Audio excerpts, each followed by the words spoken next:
What would you do if you woke up in the middle of a dead ocean with nothing but a piece of styrofoam and a glowing panel above your eye? Not survive, build. Chen surfaces from the black water, like a man dragged back from the edge of something he can't name. He gasps, he chokes on salt, his lungs feel like they've been wrung out and hung to dry. The sun is directly overhead, and it is the wrong color. Too red, too large, heavy in the sky like a wound that won't close. Den rolls onto his back and raises a hand to shield his eyes, and that is when he freezes. A translucent panel hovers over his right eye. Green letters floating against the burning sky. Ark system initializing, module available, rescue pontoon. He blinks, the panel stays. He pinches himself, hard enough to feel it, the panel stays. He pokes it with his finger, and his finger passes right through, and the ocean beneath him shudders. The piece of styrofoam keeping him alive begins to pull things toward it like a magnet dragged across iron filings.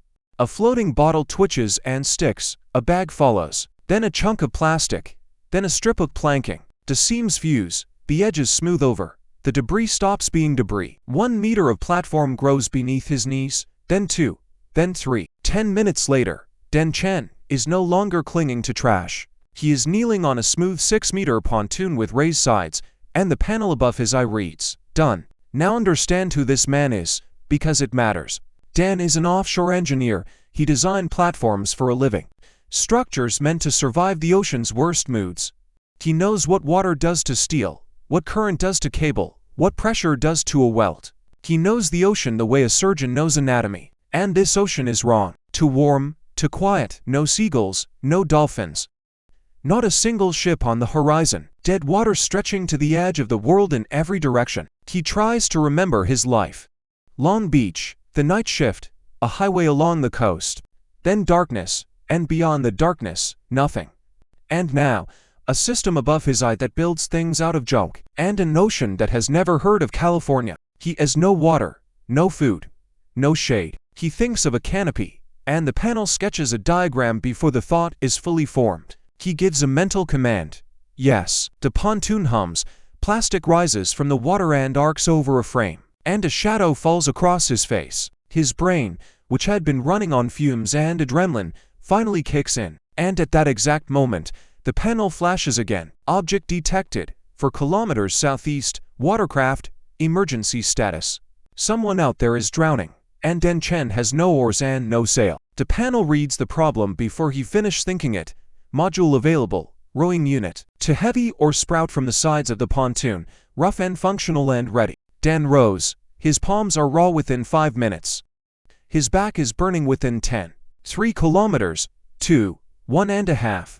Then he sees it, a raft made of barrels and planks, tilted hard, half swallowed by the water. 4 figures on it, too large, too small.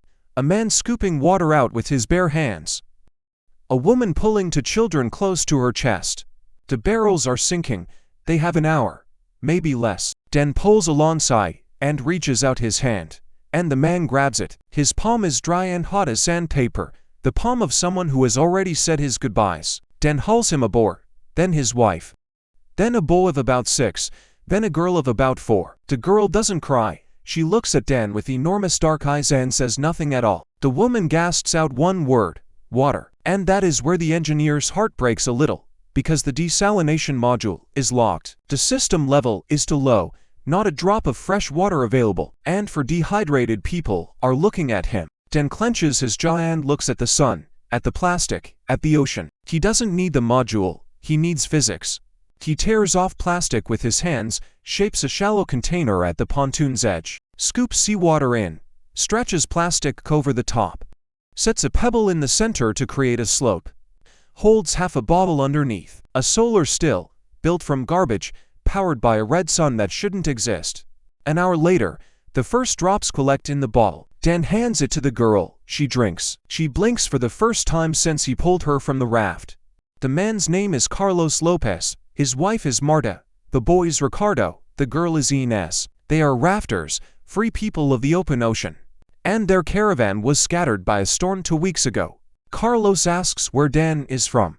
Dan is quiet for a moment. He says, "Far away." Carlos nods. He says everyone here is from far away. There's no such thing as near anymore. And as the red sun sinks, Carlos begins to explain the world that Dan has woken into. 70 years ago, the glaciers gave up, the melt came fast, and the old cities went under. The old coastlines, the old maps, the old borders, all of it is at the bottom of the sea now. 3 kinds of people survived: the rafters, poor and free and mortal, drifting wherever the current carries them; the tower dwellers, families barricaded in the upper floors of skyscrapers that still poke above; the waterline, trading rainwater; and the corporations, real ships with nuclear reactors, the masters of this drowned world. Dan listens, and every word slots into place like a measurement in a blueprint. A world without land, a world without resources, a world where an engineer's mind is worth more than a battleship. He looks at the Lopez family, Carlos falling asleep, Marta feeding the children drop by drop, Inez still watching Dan with those enormous eyes, not clutching her mother, watching him. He doesn't know who put this system behind his eye. He doesn't know the rules of this world. He knows one thing: an hour ago, for people had an hour left. Now they are drinking water on his pontoon, and the panel is already flashing again. Object detected, 11 kilometers northwest, vessel, large, adrift, no power signal. The sun is setting, painting the water black and red. 11 kilometers by or is out of the question tonight, but tomorrow is a different calculation entirely. Dan lies on his back under the stars. The sky is so thick with light that it looks white. No city glow on the horizon, no planes overhead, just stars and water and the slap of waves against the pontoon's hull. He falls asleep for the first time in this world, for the first time without deadlines, next to people he saved not on paper, but with his own hands. Dawn turns the sky from black to red in minutes, and the panel is already running when Dan opens his eyes.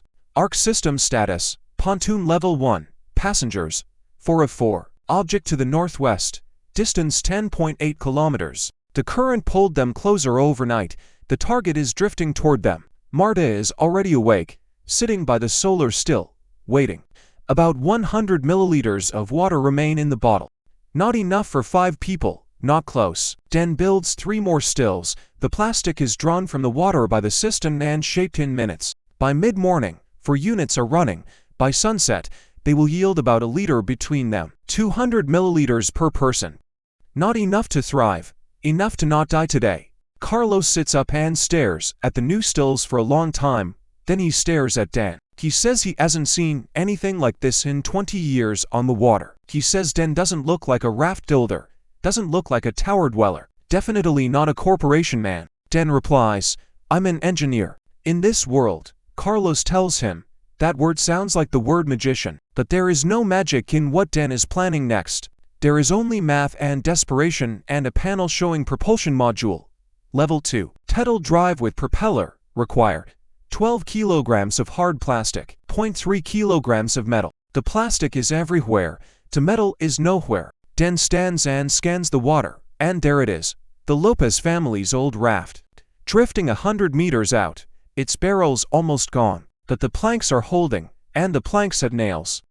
Rusty. Bent, barely there. 17 nails, 300 grams of steel. Dan paddles out, pulls every nail, returns, activates the module, and watches the nails melt into the mechanism. A seat forms from plastic. A propeller descends beneath the pontoon, pedals appear at his feet. He sits down and starts pedaling. 4 kilometers per hour, slow and steady, aimed northwest at whatever lies waiting for them. 3 hours later, the object appears on the horizon, a dark streak, then an outline, then details that make Dawn's pulse change. A dry cargo ship, an old container vessel, 150 meters long, lying on its side in the water. The port side is almost entirely submerged. The starboard side juts into the sky. Rust covers every surface, reddish-black and reddish-brown, and the hull groans in the waves like a living thing. Dan pulls the pontoon alongside and places his palm flat against the metal. Warm, rough, alive to the touch because something deep inside is still shifting with the swell. The panel scans and the data floods in, and for the first time since waking in this world, Chen feels something unexpected. He feels at home. This is his language. These are his numbers. He knows word silk pumps. He's worked with this exact model. The panel shows a ballast pump in the flooded compartments below, 62% intact. Repairable. It shows a section of starboard hull plating with minimal corrosion, suitable for removal. Enough steel to change everything. But Dan doesn't get carried away. He runs the priorities in order: water, food, shelter, then everything else. He tells Carlos to stay on the pontoon with his family, climbs the rusty side hand over hand, and disappears inside. To deck slopes at 30 degrees, he crawls. The panels scan every meter, lighting the dark corridors ahead. To levels down, 3. The water starts on the 4th level, warm and murky and knee-deep. He wades down the flooded corridor to a jammed door, braces his shoulder, shoves until the metal screams and gives. Inside the pump room, waist-deep in water, hanging on the wall under a coat of green slime, is the Wurtsilk pump. Dan puts both hands on the housing and the panel overlays a full internal diagram, every bolt, every gasket, every hairline stress fracture. He reads the pump the way a surgeon reads an X-ray. The impeller is 80% intact. The O-rings are gone. The shaft is straight. The housing is crack-free. This pump will work, not as a ballast pump, as the heart of a reverse osmosis desalinator. Force seawater through a membrane under pressure. Let the salt stay behind. Drink what comes through. 500 liters a day of clean water. The panel confirms the blueprint before Dan finishes thinking it. He spends 2 hours removing the pump with the panel's help. Directed vibration crumbling the rust from every bolt. Not magic, microresonance in the molecular structure of corroded steel. The panel calculates the frequency. Dan touches it. The rust falls away. Then he moves to the hull plating, 6 meters by 4, 12 millimeters thick, good steel. The best he's seen. The directed vibration cuts along the line he marks, centimeter by centimeter. For hours of slow, precise separation, the sheet of steel crashes into the water at sunset, and Dan climbs down and ties it to the stern. The pontoon sags under the weight. The panel flashes yellow, overload, upgrade recommended, pontoon level to required. And the system lists what it needs: 40 kilograms of plastic, 10 kilograms of steel, minus 1 kilograms of biomass. He is the steel now. He is more than enough. The pontoon hums, the platform expands, the sides rise. A keel forms beneath the hull. 30 minutes later it is no longer a pontoon. It is a boat. 10 meters long, 4 meters wide, with a keel, with sides, with a canopy over half the deck. The panel updates. Level 1 boat. 5 of 8 passengers. Carlos stands at the bow and touches the side with one hand. Then something changes in his eyes. Not just gratitude. The way a man looks at rain after a drought that has lasted too long. Marta cries silently. Ricardo runs the deck. Inez sits in her spot and watches Dan. She is no longer clutching her knees to her chest. But she is not smiling either. That night, Dan sits at the stern and plans the desalinator. He is the pumped. He needs a membrane, a drive, tubes. Some parts are on the freighter. Some will be cobbled from scrap. The panel already has the blueprint ready, waiting. And then, at the edge of sleep, the panel flashes one more time. Object detected, 30 kilometers southwest. Structure, stationary. Status, inhabited. Energy signal, weak. 30 kilometers, an inhabited tower. Dan files it away and closes his eyes. Morning of the 3rd day begins with Ricardo screaming from the bow. A body is floating face down alongside the boat. Arms out, a woven plastic backpack on its back. Dan pulls it in. The body flips over. A man in his 50s, long dead, skin darkened and swollen. Marta leads the children away, then opens the backpack. Half a bottle of fresh water. A steel knife with a wooden handle. 3 bone fishing hooks. A coil of braided polyethylene rope. A piece of waxed cloth. The panel scans each object. The knife is carbon steel, 140 grams. To the system, even grams matter. Dan studies the knife and reads the man from it without meaning to. Sharpened on the left side. Left-handed. The handle wrapped with extra rope at the bottom. Weak hands, probably arthritis. Bone hooks. Knew how to fish. No access to metal. A loner. An old fisherman who drifted too long without anyone to drift alongside him. Dan packs the items quietly. The body is carried away by the current. Carlos removes his hat and watches it go. He says, "On good days you find things, on bad days you find people." Dan works for the rest of the day, returning to the dry cargo ship 3 times. First trip, copper tubing from the cooling system, for meters of it, corroded but usable. The foundation of a condenser. Second trip, barrels of activated carbon in the hold, the ship's last cargo from its previous life. wet but functional. Third trait, a large rubber gasket from a cargo hatch, old but elastic. Something a membrane can be cut from. Not a perfect reverse osmosis membrane, but sufficient for rough filtration under the pump's pressure. The salt will be mostly trapped, the water will be brackish but drinkable. By evening, a contraption sits on the boat that Carlos and Marta have no category for. A pump, tubes, rubber membrane clamped between two steel plates, activated carbon filter, a foot pedal connected to the pump by a braided belt. Den sits at the pedal and pumps. The pump whistles, air escapes. Then water flows, muddy, then clearer, then clear. He fills a cup and tastes it, salty but fresh, drinkable. 20 minutes of pedaling yields 3 liters. Realistically, 40 to 50 liters a day with breaks.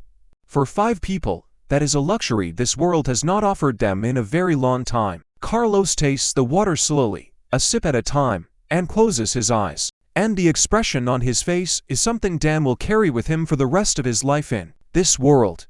A man who has been drinking rainwater from dirty containers for 2 years, tasting something clean for the first time. Marta cries, her tears are different from yesterday's, quieter. Ricardo drinks and laughs. Inez drinks in silence and then sits for a long time holding the empty bottle. Morning of the 4th day, giraffes approaching from the east, 5 kilometers out, moving toward them. An hour later they arrive. 2 old men. One large, white-bearded, one thin with long arms, both in faded shirts and homemade hats. Dan sees their gear immediately.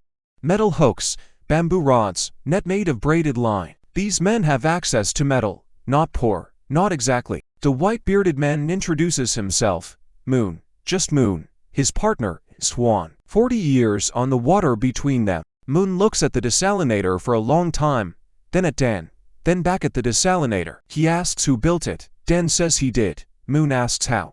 Dan says, I'm an engineer. Moon is quiet. Then he says his grandfather used that word. His grandfather worked at a factory before the thaw. He used to say engineers made things that actually worked, real things. Not like now, when everything depends on luck and prayers. Moon points at the desalinator. He asks, is this a real thing? Dan nods. Moon nods back. Then Moon asks if they can stay. The panel reads 5 of 8 passengers. With Moon and Juan, 7 of 8. Dan says, yes. Moon and Juan haul their belongings aboard.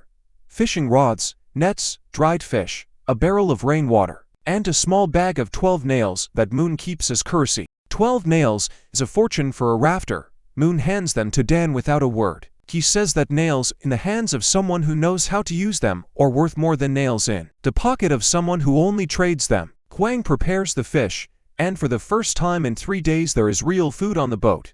Protein, energy. The dried fish is tough and salty. Don's body thanks him for every bite. That evening, Moon and Carlos talk. To rafters, different generations, the same grief. The storms are growing stronger. The fish are going deeper. The caravans are shrinking. Moon says 10 years ago, rafter caravan numbered 100 rafts. Now 20 is a rarity. In 10 more years there may be none left. Then Moon says he has heard something. A typhoon, enormous, bigger than any storm anyone alive has ever seen. Meteorologists from the southern towers are calling it Leviathan. They estimate it will arrive in 3 years. Maybe sooner. If Leviathan comes, Moon says, no one on the open water will survive. Not rafters, not towers, maybe not even the corporations. Dan listens and sits with the name for a moment, Leviathan, and the system above his eye calls itself the Ark. He doesn't believe in coincidences, he believes in data and calculations, but the data is still too thin to build anything on. He knows what he can build. He doesn't yet know for whom, or at what scale, or how much time he has. What he has is a boat for 7 people, a desalinator, 2 days of food, and the coordinates of an inhabited tower 30 kilometers away. On the morning of the 5th day, Dan makes a decision. They are heading for the tower. 30 kilometers at 4 kilometers per hour is almost 10 hours. They set out at dawn. Dan and Carlos take turns on the pedal drive. Moon and Juan fish from the deck. Marta watches the children and the desalinator. Somewhere ahead, a thin vertical line appears on the horizon. It grows, it doesn't waver. It is not a mirage. The top floors of a skyscraper, 20 or 25 stories above the waterline. The rest buried under the sea. The walls are plastered with salt and rust. On the roof, rain collectors, sheets of plastic and fabric stretched across frames, channeling every drop into reservoirs below. As the boat draws closer, figures appear on balconies and welded platforms along the walls. A dozen people, watching silently. No waves, no shouts, just watching. Then one of them raises something long and Dan realizes with a delay what it is. A crossbow, homemade, steel and plastic. Dan stops the boat 100 meters out, too far for a crossbow bolt to land with accuracy. Close enough to shout. He doesn't shout, he raises both hands, empty palms open to the sky. Moon steps up beside him and shouts in his place. They are peaceful, they have come to trade. 5 minutes of silence, 10. Then a woman appears on the balcony, short, dark clothes. Hair pulled back at the nape of her neck. She leans over the railing and studies the boat for a long time. Then she asks, "What do you have to offer?" Moon answers, "Fish." The woman says they have fish. Moon looks at Dan. Dan takes one step forward and says one word. Water. Silence on the tower. The crossbowman lowers his weapon and turns to look at the woman. She says, "Come closer." The woman's name is Nari. She is the senior resident of this tower, Spire 7. 42 people live here. Rainwater, fish, pre-war canned supplies from the flooded floors below. No metal for repairs. The tower is wearing down and she has nothing to fix it with. Dan follows Nari through the corridors, and his engineers catalogs problems without asking permission to. A crack in a load-bearing wall on the 4th level, corroded rebar on the 6th, a leak in the bulkhead between the 8th and 9th, the wind turbine on the roof spinning in jerks, one blade bent, bearing squealing, the second generator dead, winding burned out. The panel is already outputting data before he finishes his first pass through the floors. Dan says nothing yet.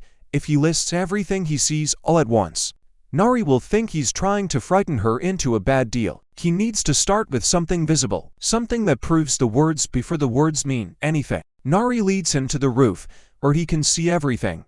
The ocean in every direction. 3 barrels of water reserve, the bent turbine blade ticking in the wind. She asks him directly, "What can you do?" Dan answers, "Fix the turbine, boost the rain collectors to double their current yield, weld the crack on the 4th level, rewind the second generator if they can find copper wire."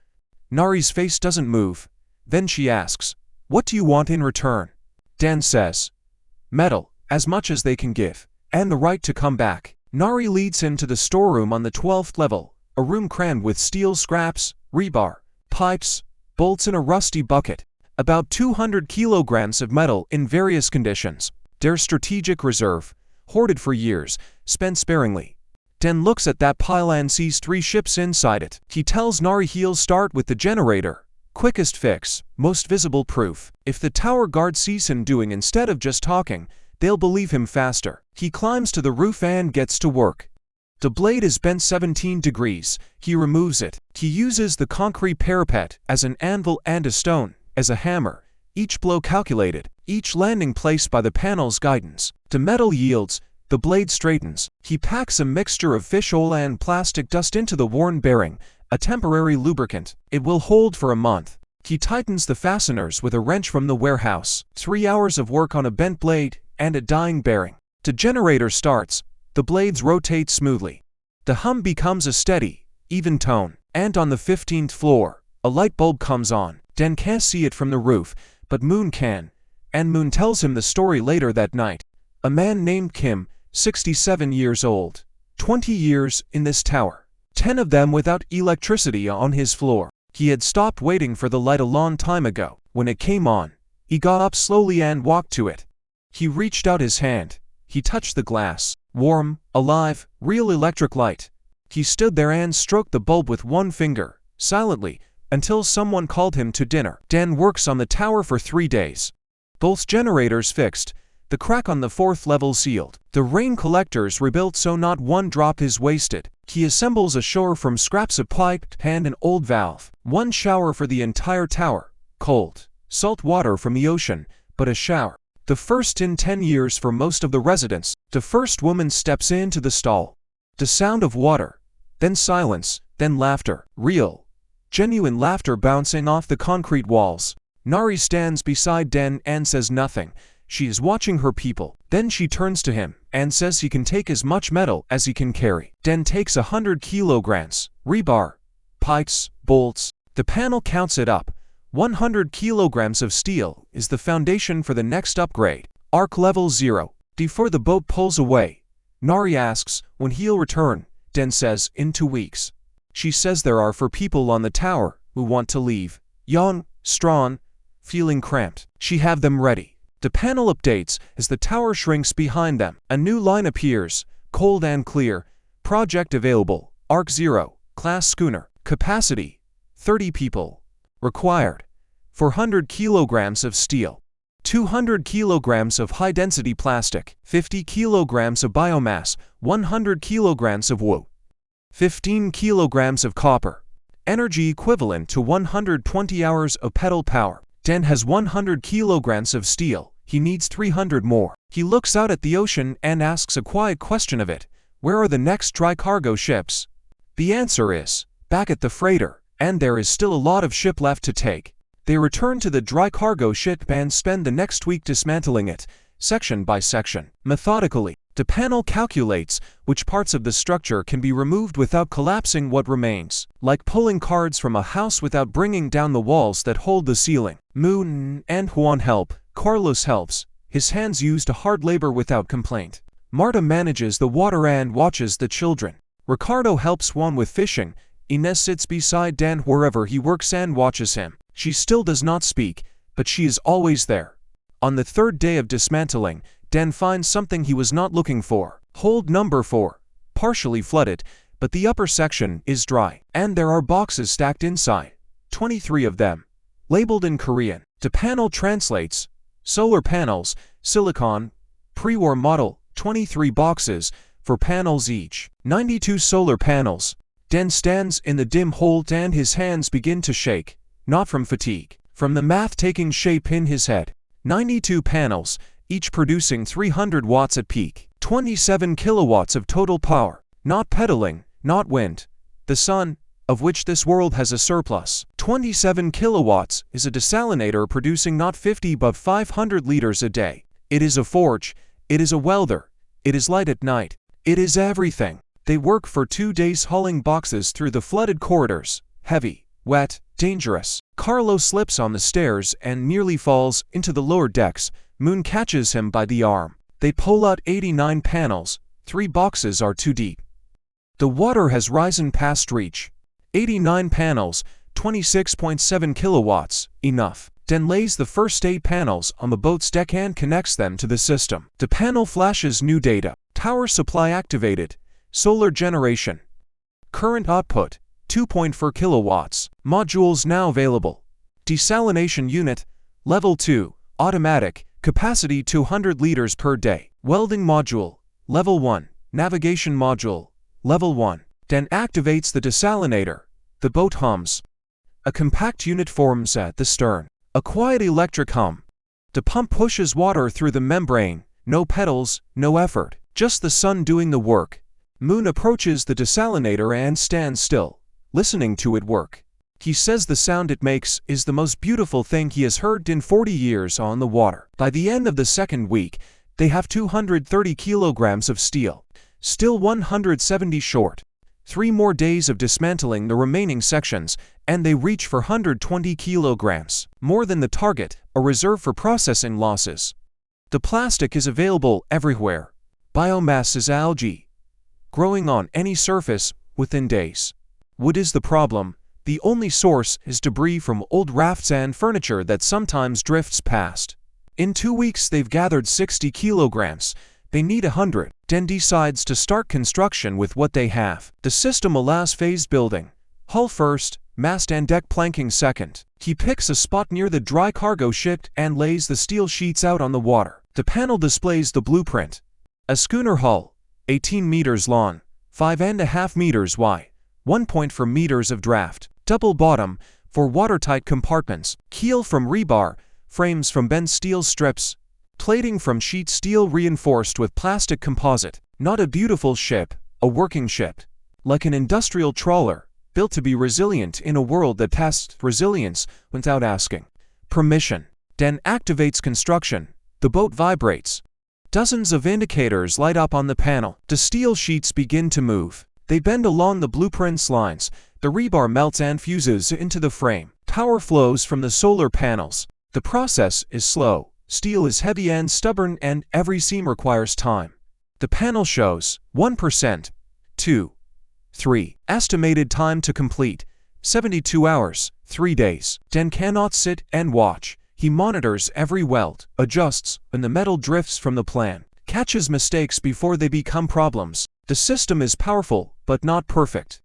Every sheet is different. Every weld is unique. This is not factory assembly. This is handwork using a tool that no one else in this world has ever touched. Day 1 of construction. The skeleton rises from the water like the bones of a whale surfacing from the deep. The frames go up one by one, steel arches glinting in the red sun, and Ricardo stands with his mouth hanging open, watching. Inez sits at the bow of the old boat and watches too. And for the first time, Dan notices she is moving her lips. She is counting the frames. Day 2. Plating. Steel sheets are fused onto the frame, seams smoothed by the panel's directed vibration. Dan stands knee-deep in the water and guides the sheets by hand. Carlos passes them from the boat. Moon holds the safety lines. By evening, the port side is closed. The starboard side is half done. Day 3. The last sheets, the bottom, the keel. Carlos hauls a heavy length of rebar and exhales through clenched teeth as it drops into place. The panel displays, hull complete, integrity 94%, 6% loss from poor welds at the stern, repairable. Dan walks the hull and taps the side with his fist. The metal rings, a low, warm sound. Alive. The next stage is bulkheads and deck-end systems, at least another week, but the hull exists. The ship is real. On the 4th day after construction began, 3 tattered sails appear on the horizon, heading directly toward them. The panel confirms, 3 small vessels, status, armed. Dan tells Carlos to take the family inside. Marta takes Ricardo and Inez. Moon picks up a knife. Juan grabs a boat hook. Dan stands on the unfinished hull and waits. 3 rafts, 10 people total. Tanned. Lean. Dangerous in the way that hunger makes people dangerous. A crossbow mounted on one raft, a spear in a man's hand on another. The late raft stops. A man with a long scar across his face surveys everything in front of him. Boat, cargo ship, hull, solar panels, desalinator. His eyes widen. He sees all of it, every piece. And he shouts, "Get out, the ship is his. Everything here belongs to him now." Dan doesn't move. He looks at the rafts and the panel scans them automatically. The far right raft is leaking. Its fastenings are rotted. It will come apart at the first real swell. The engine on the second raft is a gasoline-powered homemade unit. Oil leaking through the head gasket. Piston knocking. 100 hours of operation left before it seizes for good. The crossbow's string is braided fishing line. Effective range, 40 meters, can injure. Unlikely to kill. Dan takes this all in within seconds, and then he sees something the panel doesn't measure. These people need help just as much as the Lopez family did. They have simply chosen a different way to get it. Dan tells the scarred man, "I can fix your engine." Silence. The man did not expect that. Dan says, "The piston assembly is worn. Oil is leaking from the head gasket. In under 100 hours it will seize and become a pile of scrap. I can fix it." The man with the scar turns to his crew. They confer fast and quiet. Then he asks, "What do you want for the repair?" Dan says, "Leave peacefully, and tell others that there is a ship being built here. Not a military ship, not a merchant ship, a ship with room on board." A long pause.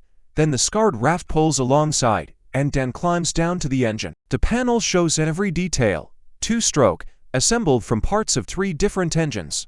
A miracle it runs at all. Dan works for an hour. New gasket cut from a piece of rubber salvage from the cargo ship. Carburetor cleaned. Ignition adjusted. Fresh oil. The engine starts on the first try. Smooth, no knock. The man with the scar listens, and something in his face changes, as though the scar itself goes slightly still. He says his name is Thorn. Dan nods. Thorn says he'll come back, not for the engine, for a spot.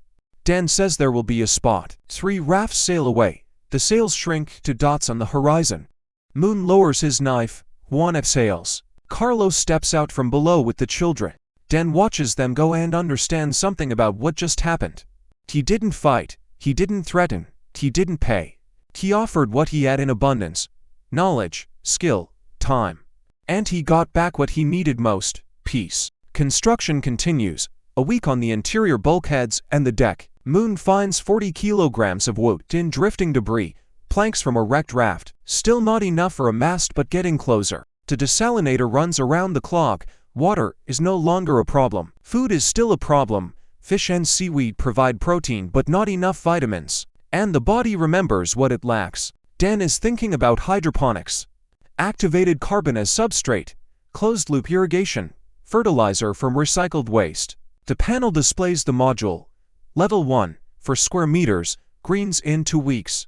Tomatoes in a month. But the module needs one thing the panel cannot provide: seeds. In a world without soil, seeds are passed down like heirlooms, generation to generation, worth more than steel. Moon says the tower dwellers have them. Some towers grow plants on rooftops in boxes of soil carried from mountain peaks that still jut above the waterline. Nari, Spire 7. Den makes a decision.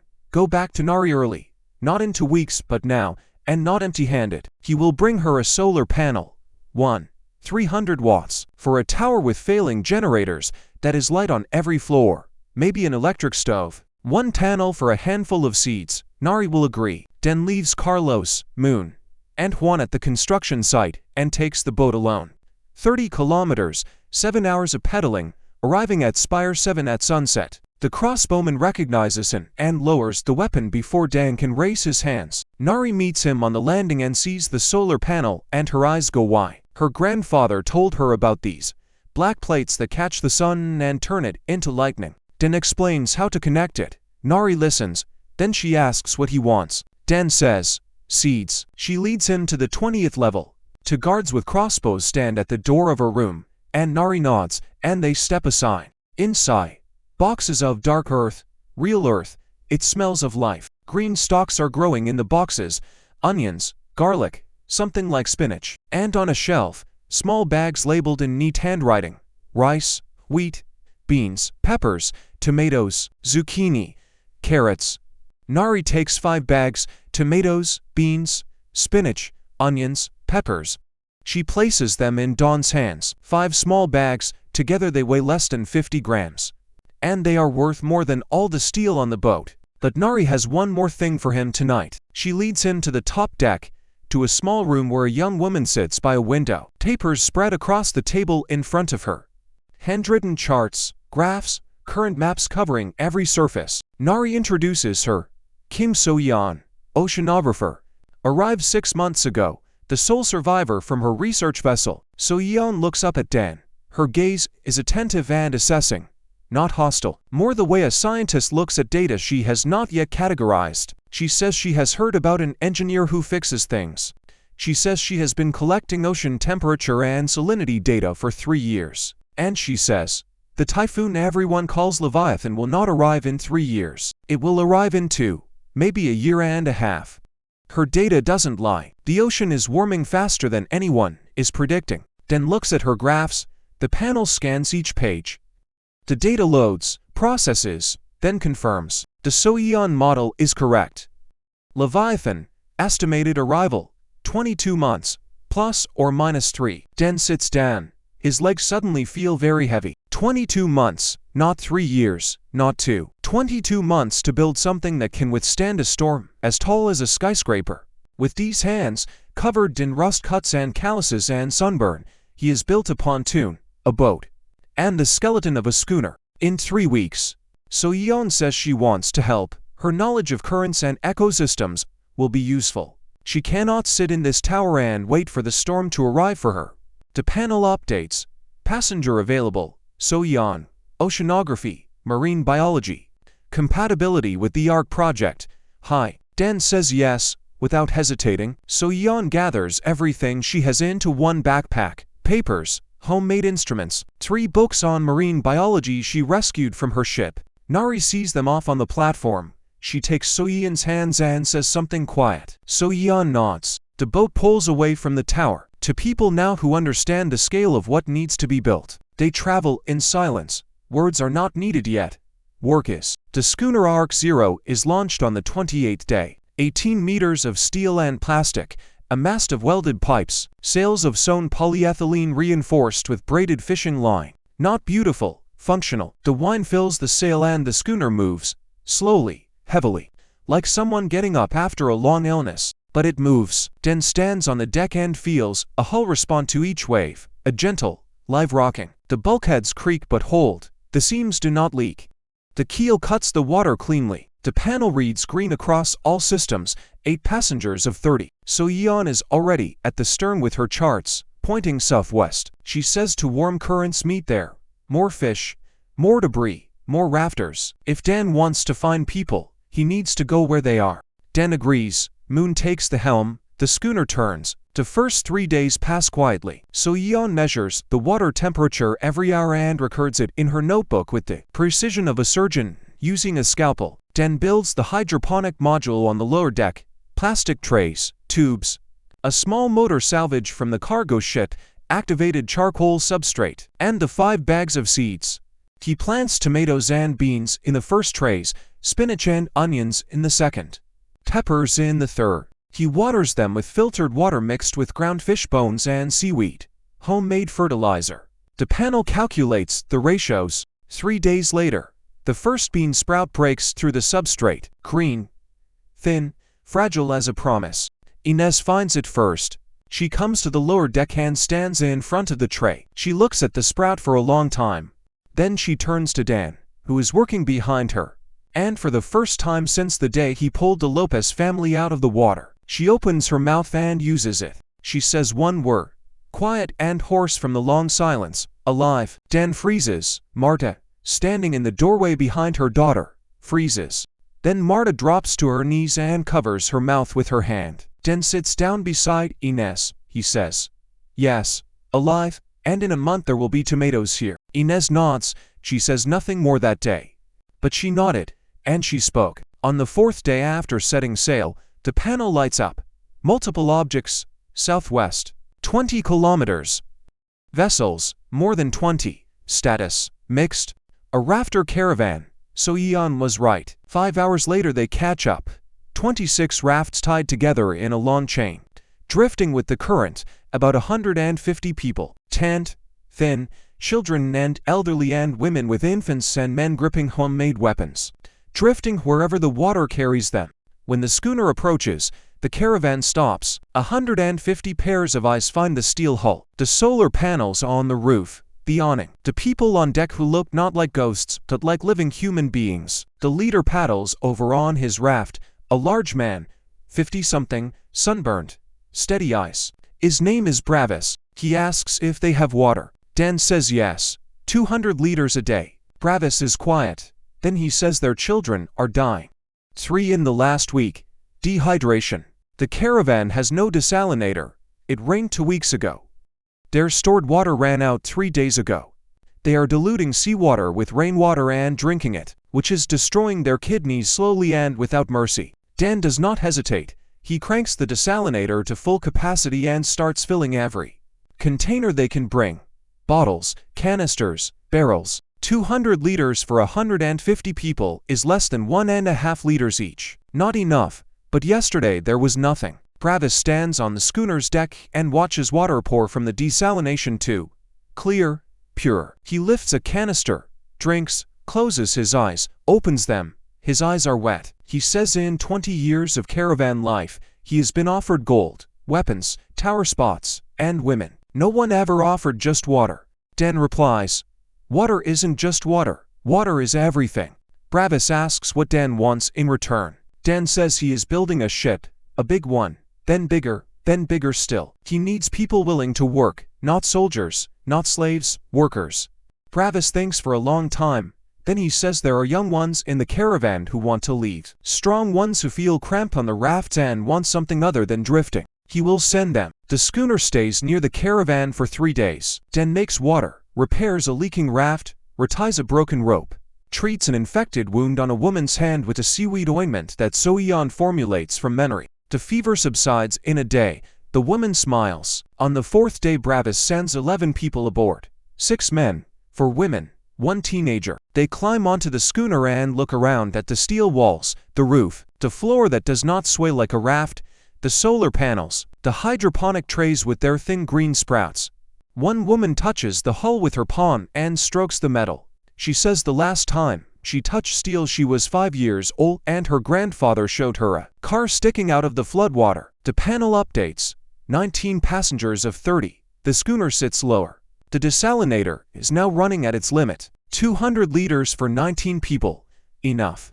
But if the crew reaches 30, a second desalinator is needed. Den connects 20 more panels. Tower output rises to 9 kilowatts, enough for a second unit. He builds it in 2 days from cargo ship parts, rubber membrane, piston pump, steel casing. 400 liters a day. New people change everything, not technically, socially. 8 people is a family, 19 is a collective, and a collective needs rules or it invents bad ones on its own. The first conflict comes on the second day. A man named Gross claims a warm dry spot on the lower deck near the hydroponic trays. Carlo says that space is for work. Gross says he has worked on a raft for 20 years and will sleep wherever he wants. Moon steps between them, then comes down and looks at 3 men in various stages of readiness to fight. He does not shout, he does not give orders. He looks at the lower deck and says there will be a second workshop here in a week. He pulls up a blueprint on the panel. Sleeping modules, compact, bunk style, plastic walls, 2 people each. Gross looks at the blueprint, then at his spot on the floor, then back at the blueprint.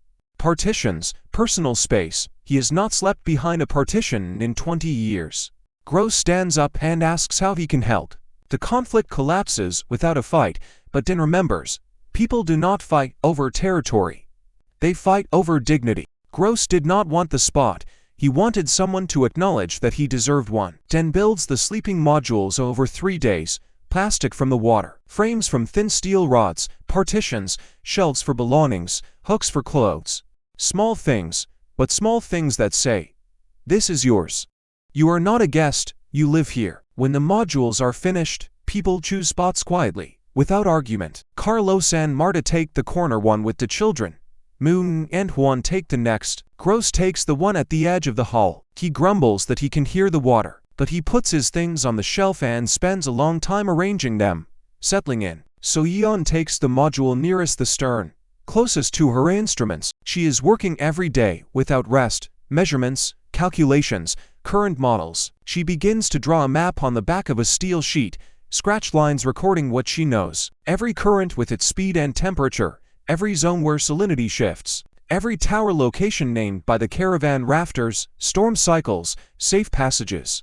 And in the south, a red zone, the birthplace of Leviathan, the warmest water, the most unstable atmosphere, where in 20 months something will gather that will consume everything in its path. When Den first sees the complete map, he stands in front of it for 5 minutes without moving. It is not just a map, it is a model of the world as it actually exists. He tells So-yeon he needs this data in the system. She asks what that means. He shows her the panel for the first time. He activates the interface and rotates it so she can see the projection.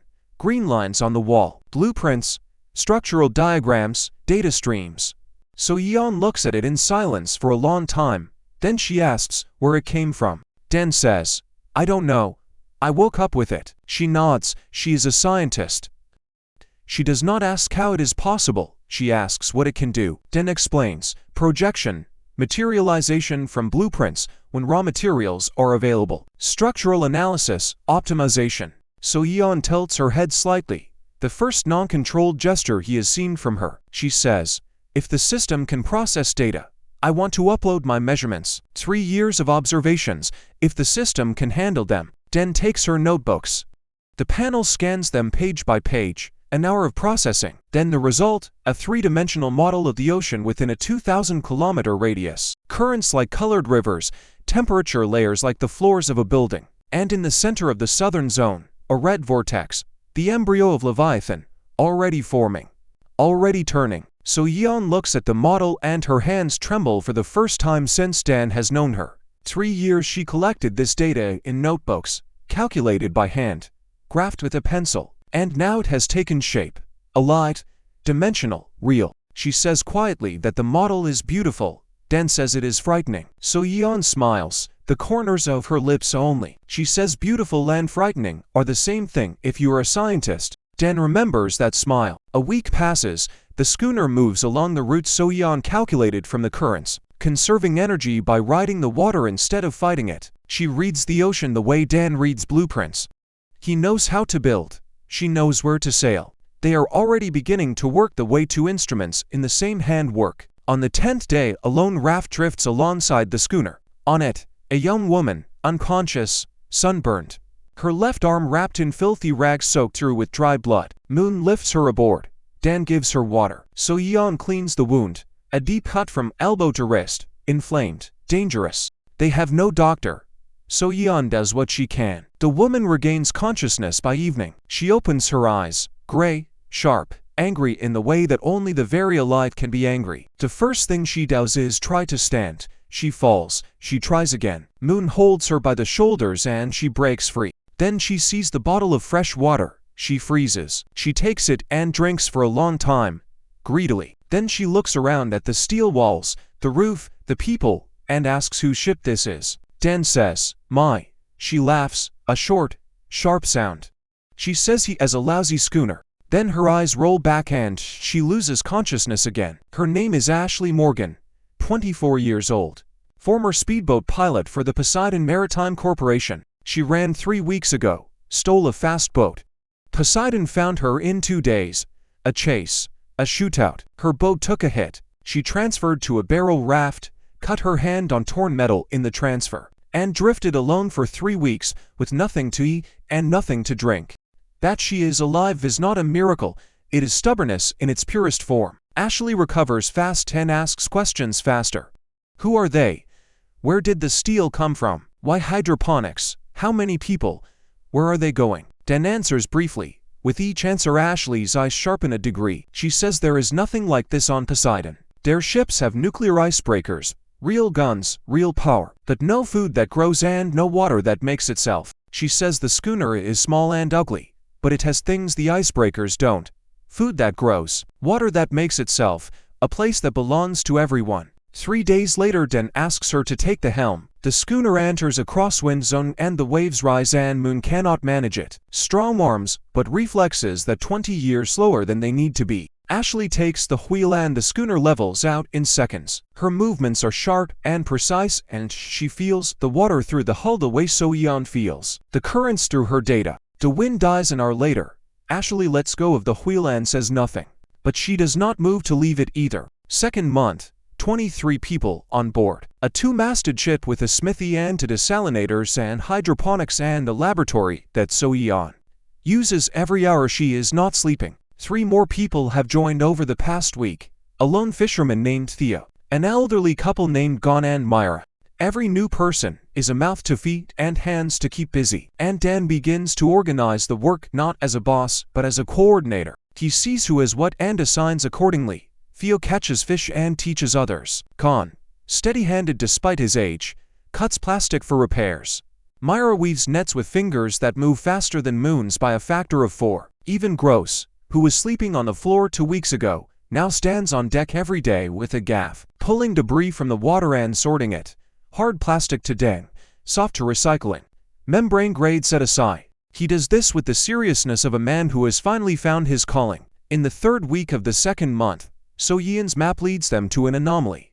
Water 2 degrees cooler than the surrounding area, current slow, and floating on the surface. Debris from something large. Metal, plastic, wood, cable, pieces of something that used to be enormous. Dan scans. The debris is from a collapsed old platform. Pre-war, 500 meters by 200. Parts floating, parts lying in 12 meters of water. Steel in tons, aluminum, copper, cables, pipes, valves, tools. Dan knows old platforms. He designed life support systems for them. He knows every module, every deck, every pressure rating. The problem is the depth. 12 meters, no diving equipment. Ashley heard the conversation. She says she trained with Poseidon. Free diving to 15 meters. 12 is within range. Dan looks at her bandaged hand. She catches the look and says, I dive with my lungs, not my hand. He designs the gear that night. A weight belt from platform debris, a mask of glass and rubber, a cable with a signal knot, a safety rope. Ashley dives the next morning. 3 minutes underwater on the first dive. She surfaces wide-eyed. She says there is a whole world down there. The platform lies on its side, The workshop is intact. She saw tools through the porthole window, wrenches, a vise, something resembling a welding machine. Dan draws up a recovery plan. A winch, steel cable, a drum, a manual drive, 3 days to build. Ashley dives for 5 times a day. Day 1. A box of 24 wrenches. Carlos takes them and runs them through his fingers like a man counting rosary beads. Every wrench is a possibility. Every wrench is something rafters have never owned. Day 2. A cable reel, 300 meters of copper wire in a plastic sheet, 15 kilograms of copper, generator windings, electrical wiring, the future. Day 3. The winch is ready. Ashley secures cables to large objects on seabed. The crew pulls. To first lift, a 4-meter steel beam, clean and rust-free, protected inside the structure for decades. Dan touches the surface, smooth, cold, high quality, the kind of steel that builds ships meant to outlast the people who made them. The hauls continue for a week. 300 kilograms of steel, 80 of aluminum, 30 of copper, 42 tools, 12 valves, 20 meters of stainless steel pipe. And on the 5th day, Ashley surfaces with a small metal box, airtight, sealed. Dan opens it, a surgical kit, scalpels, clamps, tweezers, suture thread, needles. Everything oiled, everything intact, pre-war quality, and 5 sealed packets of antibiotics, intact packaging. Unknown, it's still viable but worth far more than guessing. He holds the box and thinks, somewhere on this ocean there is a doctor who needs these exact instruments. He does not yet know how right he is. To panel updates, resources for Ark Zero exceeded. New project available, Ark Zero upgraded. Hull extended to 24 meters, second mast, smithy module, tower system at 32 kilowatts, capacity 50 people. Dan begins the upgrade. The hull extends. The second mast rises in 3 days. The solar panels move to the widened roof. The forge module arrives, a small electric furnace, not for smelting but for cutting and precision work. Everything Dan builds from this point will be better fitted, cleaner welded, more exactly made. One evening, So Yeon sits down beside Dan at the stern and says he reminds her of her captain. She says he didn't sleep either. He checked everything himself. He didn't notice that the people around him were living beings, not components in a machine. Dan turns toward her. She is looking at the water. She says the captain died with everyone else when the ship went down. She was the only one to reach a life raft. For 6 months on Spire 7 she woke every night to check if the floor beneath her was sinking. Dan is silent. He is an engineer. He solves problems. But this one does not have a solution that fits in a blueprint. So Yeon gets up and goes to her room. Dan sits at the stern and looks at the stars. Then he opens the panel and starts a new project. Small, personal, not for the Ark, for one person. A laboratory, for square meters, stainless steel table, shelves for samples, instrument mounts, steady lighting, separate power, and a porthole cut into the hull so instruments can be lowered directly into the water without going out on deck. He builds it overnight. In the morning So Yeon goes to the lower deck and stops in the doorway. Stainless steel table, shelves, mounts, a porthole at water level. She walks to the table, runs one finger along the surface. Then she turns to face Dan, who is leaning against the bulkhead behind her. She asks, "Why?" Dan says, "Your data is critical for navigation. You needed a proper workspace." So Yeon looks at him for 4 seconds, then nods and begins setting out her instruments. She says nothing else, but as Dan leaves, he hears her quietly arrange her 3 marine biology books on the shelf, in order of height, the way they would sit in a real laboratory. On the 32nd day of the voyage, the schooner reaches a point So Yeon marked as a possible tower cluster, 3 peaks of former skyscrapers within 5 kilometers, the upper floors of what was once a business district.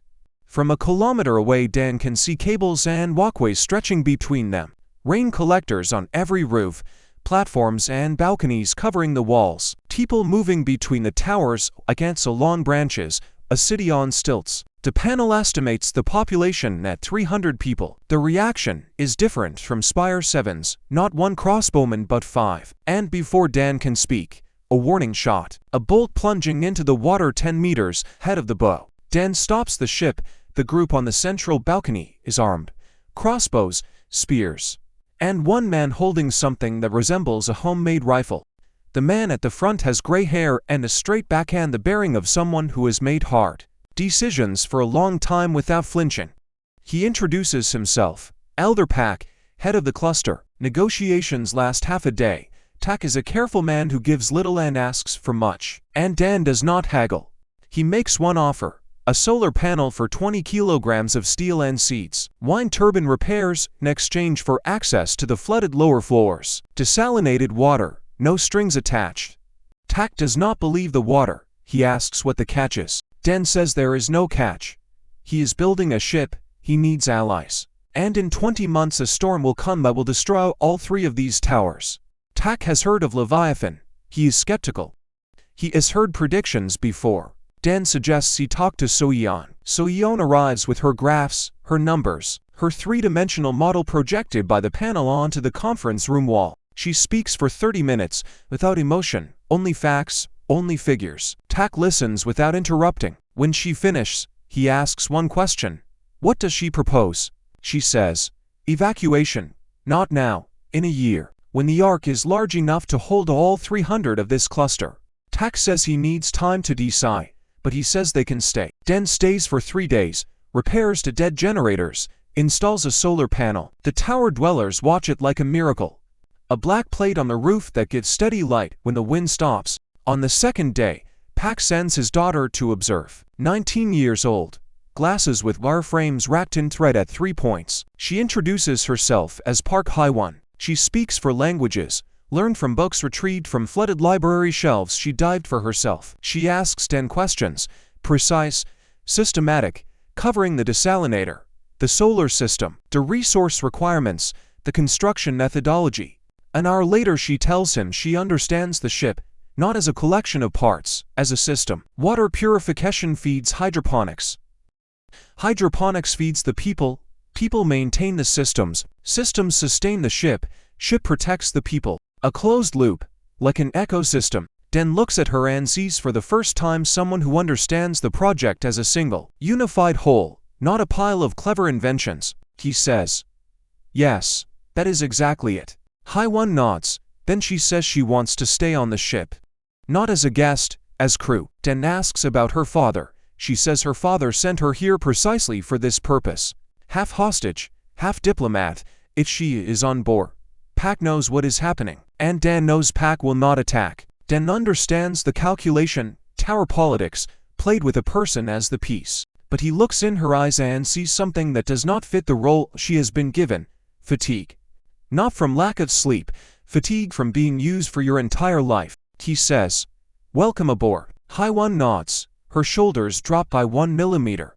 The tension eases, just barely. The schooner departs, with a new crew member and the beginning of a trade agreement. Tak did not say yes to evacuation, but he said yes to cooperation, and cooperation is where everything starts. Dan stands on deck and counts what he has. 32 people, a 2-masted ship, to desalinators, hydroponics, a laboratory, a smithy, a surgical kit without a doctor, and 3 alliances in the making. This is no longer survival, this is construction. The panel displays a new project title. The 3rd month begins, and with it, the first storm. Not Leviathan, just a regular tropical system, but for 38 people on a ship still being refined. The first real test of whether all the calculations were right. The panel flags it for hours before it arrives. Pressure dropping, wind shifting, water temperature jumping half a degree. So-yeon confirms it from the smell of the air alone. For hours, Dan uses every minute. Clear the deck, secure the desalinators, close the hatches, lower the topsails, leave the storm sail. A small triangle of triple-layer polyethylene. The scanner finds 3 weak spots. A seam near the stern, the mast's attachment to the deck, the joint between the old and new hull sections. Dan reinforces each one. Steel plates, extra bolts, welding. The forge running until the last minute. Gross holds the steel while Dan welds. Hands steady, no questions asked. When the storm arrives, it does not announce itself gradually. The sky turns from gray to black in 10 minutes. The wind hits like a fist. The schooner heels hard to starboard. Ashley is at the helm. Dan is beside her. So-yeon is at the charts. Moon shouts wave directions from the bow. Carlos holds the children below. Wave after wave crashes across the deck. The ship lists to port and then to starboard, and Ashley turns the wheel at exactly the right moment each time, taking each wave with the bow, never the sigh. The stern scene Dan reinforced 3 hours ago holds but creaks. A bad sound. The sound of metal thinking about giving up. Dan crosses the flooded deck through knee-deep water. A wave knocks him flat. He grabs the rail and gets up and keeps going. He finds the seam. A gap has opened. Small but real, water seeping through. If the storm lasts another 3 hours, the gap will grow. He presses his palm flat against the joint. The panel calculates the frequency. Directed vibration, not to cut but to fuse. The metal heats under his hand. The edges seal. The gap closes. The storm lasts 8 hours. 8 hours of darkness and listing and roaring wind and a black sky. That offers nothing. Ashley does not leave the wheel once. Her face is wet. Her hands white with grip. Her eyes open and steady the entire time. At R8, the wind dies. The waves fall. The sky stays dark but the menace goes out of it. Dan inspects the damage. The stern awning gone. One solar panel overboard. The storm sail torn. 2 hydroponic trays broken. Beans scattered across the wet floor. Inez is already gathering them when Dan finds the lower deck. Every pod. Every seed. She crawls the wet floor on her hands and knees, picking each one up with her fingers. Marta tries to pull her away. Inez shakes her head and keeps going. These are her beans. She saw them sprout. She will not let them go to waste. Dan crouches down and helps. Together they collect everything. Inez puts the beans back in the tray, smooths the substrate, waters them. Then she looks up at Dan and says the second word of her life in this world. Thank you. The morning after the storm the sun comes back, red and fiercing. After 8 hours of black sky. Looking almost like a friend, the crew emerges, but entire and alive. 38 people, every single one. Then Carlos starts laughing. He is standing knee-deep in water that hasn't drained yet, and he laughs, loud, hoarse, completely contagious. Moon joins in. Then Carlos, then Ashley, who has finally let go of the wheel and cannot straighten her fingers, shaking her hands and laughing anyway. 38 people stand on the deck of a battered ship in the middle of an empty ocean and laugh. Not because anything is funny, because they are alive. This is the moment when a crowd of people on a ship becomes a crew. Dan sees it. So Yeon sees it. Haiwon stands aside and writes something in her small notebook. She is not laughing, but she is writing it down. Haiwon writes everything down. The storm provided more than damage. It provided data. The panel recorded every load and oscillation and moment the hull approached its limit. Dan analyzes for 3 days, 12 places needing reinforcement, 3 design decisions that need revision, 1 calculation error that would have cost lives if the storm had lasted 2 hours longer. He fixes all of it, quietly, a few hours each day, without announcement. So Yeon notices and asks. He says, the storm was a test, the ship passed. But not with flying colors, and Leviathan will not accept a passing grade. So Yeon offers her meteorological data to improve the load model. If they combine her wave and wind data with his engineering calculations, they can predict weak spots before they become problems. They work together 3 evenings in a row. His panel, her notebooks, his drawings, her graphs, merging into a single 3-dimensional model. Every node of the ship shown in color, green for safe, yellow for caution, red for danger. The model accounts for wave height and wind direction and current speed and predicts load on every seam to the minute. Dan looks at the result and understands something for the first time. He cannot do this alone. Not physically, intellectually. So Yeon sees what he doesn't. She understands the ocean. He understands steel. Together they understand the ship. So Yeon sits next to him and looks at the model. Their shoulders almost touch. Dan notices. She does not move away. She points to a red dot near the stern seam. The 4th month, Ark Zero carries 46 people. The forge runs every day. Gross has become a blacksmith, self-appointed and entirely serious. A month after Dan showed him the basics, Gross's knives are stronger than anything made in the towers. 2 months later, tower dwellers are coming to him for tools. The schooner has become a point on the word-of-mouth map that passes through rafter caravans faster than current. There is a ship, a steel one. They give water there. They fix things. They don't shoot. 2 or 3 rafts arrive each week. Some for water, some for repairs, some stay. The panel reads 46. The schooner's limit is 50. Dan launches Ark 1. A frigate, 60 meters, 150 people. Resources needed: 2 tons of steel, 300 kilograms of aluminum, 50 kilograms of copper, 200 cubic meters of wood, 40 solar panels. He does not have half of what is needed, but So Yeon calculates a route through 3 points: the ruins of Bizen for steel in tons, a mountain archipelago for electronics, and a magnetic anomaly in open water that she cannot yet explain. Dan announces the route to the crew, not as an order, as an explanation. He shows So Yeon's map and the Ark 1 blueprints and the Leviathan data. 15 months, every week counts. Gross asks who will stay behind. Dan says, everyone goes, all together. Gross nods. Ashley asks about pirates. The route passes through the Rust Belt, where pirate fleets scavenge wreckage and rob anything that moves. Dan says they will carry no weapons. Ashley raises an eyebrow. He says, weapons attract people who want to take them. A workshop attracts people who want to fix their engine. Ashley is silent, then she smiles. The schooner sets out on the route. So Yeon leads by current, Ashley leads by feel. Haiwon keeps the log. In the second week, Haiwon brings Dan an analysis. Water consumption down 12% after Gross organized desalinator shifts. Fish catch up 20% after Theo switched to night fishing.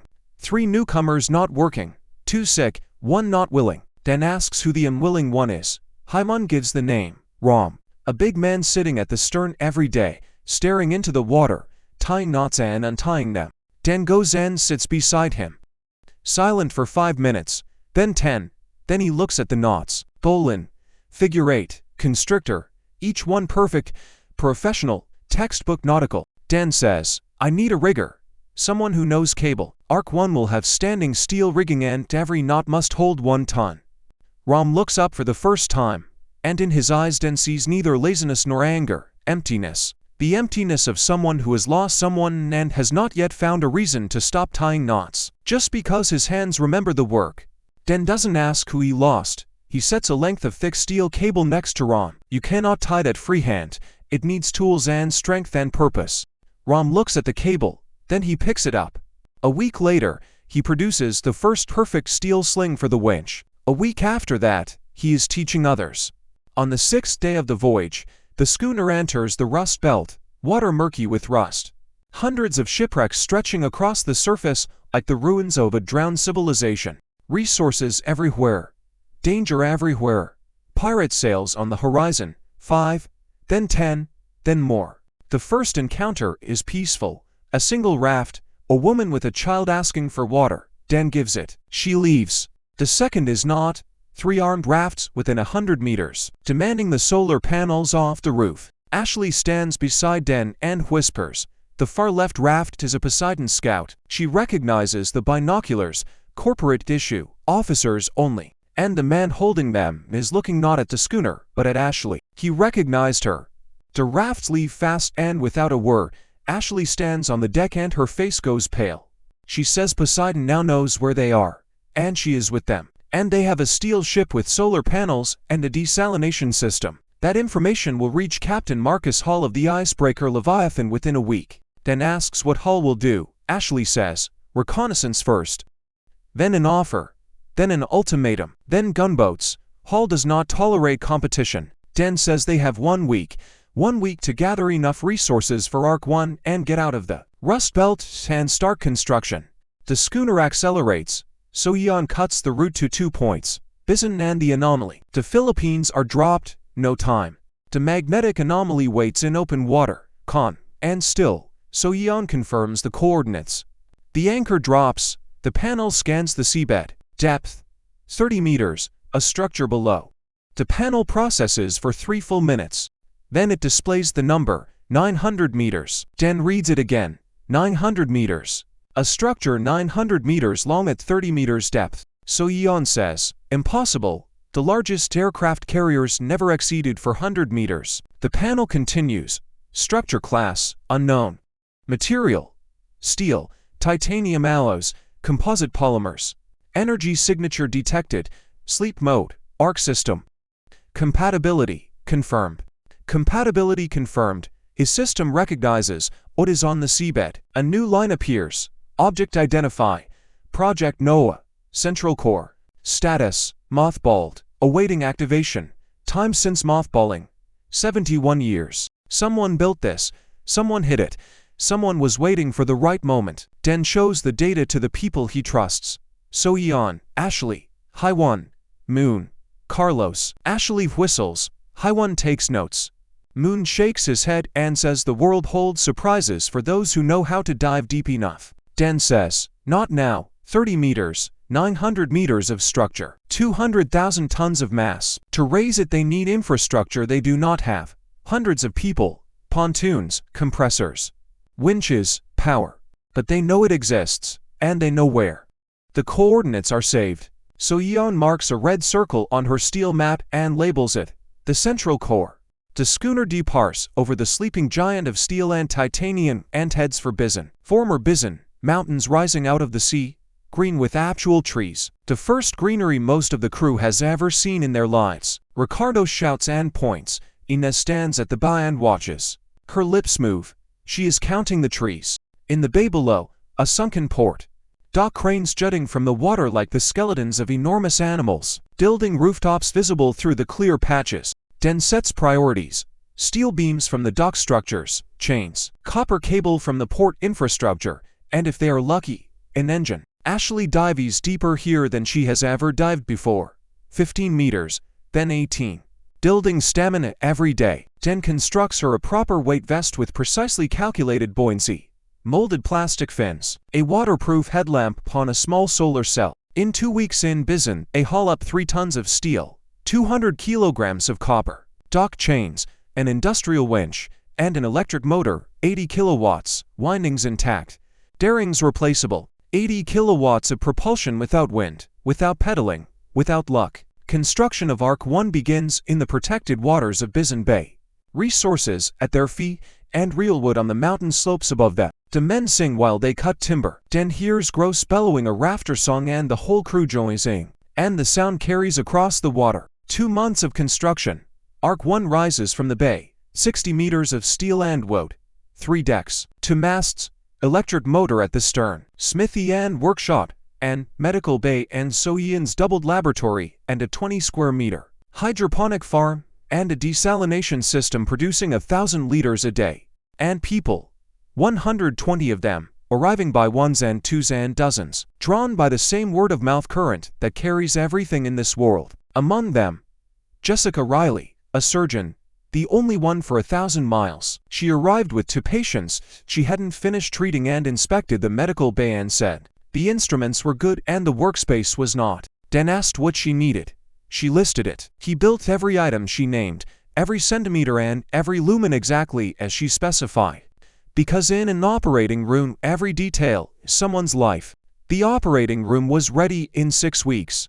Jess walked in alone and turned on the light and placed her hands on the stainless steel table and stood in the center of the room and breathed, slowly, evenly, like a person who had come home after a decade of wandering. She performed her first surgery that same day and saved a 14-year-old boy's life and sat afterward on the deck in the dark and said nothing, and then sat beside her and said nothing either. And that was exactly what was needed, because what Chen was building was never just a ship. It was the only answer to a world that had run out of land. And on that deck, in the dark beside a surgeon who had finally found a table to work on, surrounded by people who had found a place to belong, the answer was already alive.